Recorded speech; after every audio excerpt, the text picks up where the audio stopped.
Assalamualaikum warahmatullahi wabarakatuh. Halo sahabat beriman, pernahkah kita bertanya-tanya tentang konsep jodoh? Banyak yang bilang kalau sudah jodoh hanya maut yang bisa memisahkan. Tapi kita sering melihat ada pasangan yang bercerai. Apakah itu berarti mereka bukan jodoh? Atau bagaimana dengan orang yang menikah berkali-kali? Apakah jodohnya lebih dari satu? Yuk, kita bahas bersama dari sudut pandang Al-Quran dan hadis. Pertama, penting untuk kita pahami bahwa jodoh adalah bagian dari takdir Allah, sama seperti rezeki dan kematian.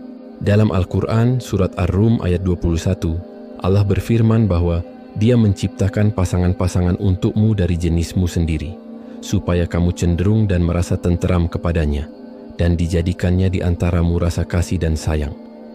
Ayat ini menunjukkan bahwa tujuan pernikahan adalah untuk menciptakan ketenangan atau sakinah melalui mawaddah warahmah, yaitu cinta dan kasih sayang.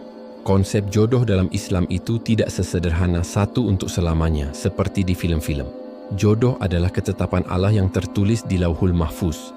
Namun manusia diberikan saran atau usaha untuk memilih. Misalnya, kita diperintahkan untuk berusaha mencari pasangan yang baik agamanya. Kita berdoa memohon pasangan yang saleh atau salehah. Pernikahan yang terjadi adalah hasil dari ikhtiar kita dan takdir Allah yang menyatu. Jadi ketika seseorang menikah, pasangannya pada saat itu adalah jodoh yang Allah takdirkan baginya, hasil dari pilihan dan doanya. Lalu bagaimana dengan perceraian? Perceraian meskipun dibenci oleh Allah adalah sesuatu yang diizinkan dalam Islam sebagai jalan keluar jika pernikahan sudah tidak bisa mendatangkan ketenangan dan justru membawa keburukan. Ketika perceraian terjadi, itu bukan berarti mereka salah jodoh. Itu artinya, takdir kebersamaan mereka sebagai suami istri telah berakhir sampai di situ.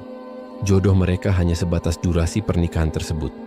Ini juga menjawab pertanyaan tentang orang yang menikah lebih dari satu kali.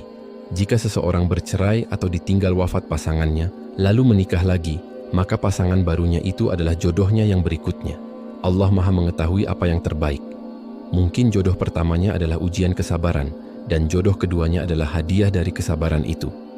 Jadi kesimpulannya, setiap orang yang kita nikahi secara sah adalah jodoh kita sesuai takdir Allah pada masanya. Jika pernikahan langgeng hingga maut memisahkan, alhamdulillah, itulah jodoh dunia akhiratnya.